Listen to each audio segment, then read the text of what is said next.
Christina Tila, who lives in Barrhaven, and we thank you very much for coming in to talk to us and telling us about this wonderful Milkbag project that you've been looking after for years. After this, I started in 2011. There had been a small newspaper article in one of the local papers, which had a picture of Wendy and an email address. So I started collecting milk bags, red ones, and I made my mat. And then I got back in touch with her, I guess about December of 2011, and saying, I have a mat finished, could I bring it to you? And I brought it to her, and it was, in retrospect, a dog.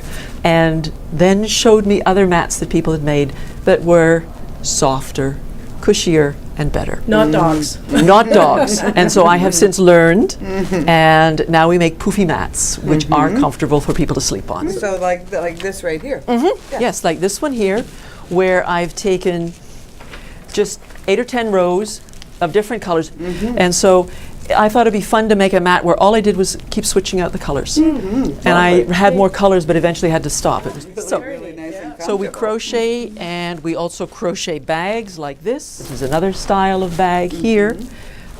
The crochet, though, especially for older fingers, start to become arthritic, and the weaving, which is what we have in the background here, is much easier. There are far fewer individual movements of your ligaments, as it were, in the fingers.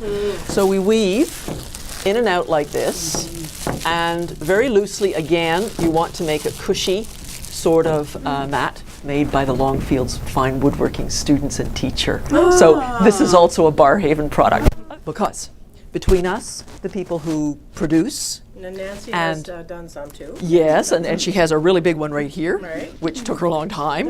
We all feel great satisfaction when we get a big one I done. now know it's a dog, but that's okay.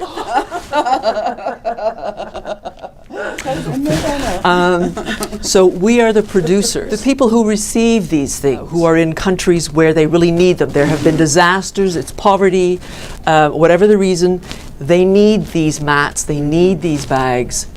They're the recipients. Between us, the producers, and the recipients is this bridge we don't have, which is the matter of storing them, because we're very productive, the transportation down to where they will go, because we don't obviously send them directly to Tanzania or Honduras or El Salvador. There are charities who do this because they are already sending goods down, usually in shipping containers. And the shipping containers, they might have farm implements, dried goods, clothing, school supplies, whatever they can find and send that is donated, as well as our mats, which often fill the gaps so that the load doesn't shift in the shipping container. And when you're at the receiving end, the shipping container opens, there is no packing material that suddenly becomes someone else's garbage. These are great for traveling. The charity that most of us work through in this area is Canadian Food for Children. They're a Catholic charity in Toronto. We have access to their warehouse, but I mean, they do many things. The Milkbag Project, although it sounds like a title, it's just what we call it. We're not an NGO, we're not a registered charity, we're just grassroots volunteers that pop up and then subside all over the province, because Ontario is one of the few provinces with milk bags as the outer wrapper. So we need to be able to get these things down there. Nancy approached me and she said, you know, could we help in some way, because this is connected in Barrhaven? And I said, it's like a plea for ideally some company or some organization that has storage, like a shipping container that is idle on their property, or a shed or something. Certainly needs to be protected from the elements, where maybe 3, 4, 5 times a year they say, okay, on a Saturday we'll be open for 4 hours, and everybody can go there, put the stuff in, and then it's closed off till the next date. To actually staff it while it's being loaded and make sure things are tidy in the container. And then we need that other component, someone who can travel with the container down to Mississauga.